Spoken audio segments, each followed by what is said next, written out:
ওইটা একটা অবিস্মরণীয় মুহূর্ত। আমি নেভাল হেডকোয়ার্টারের সামনে, তো আমার একজন কলিগ আছে সারা আপা, আমাদের প্রোডিউসার।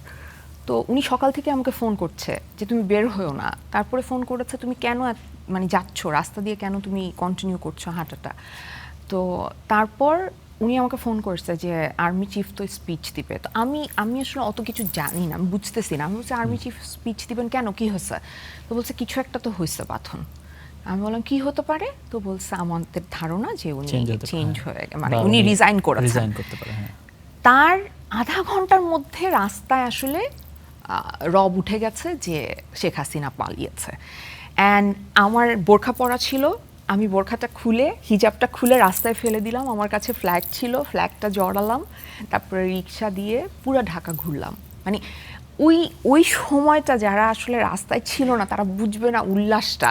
মানে সবাই চিৎকার করছে, কেউ কাঁদছে, কেউ হাঁক করছে।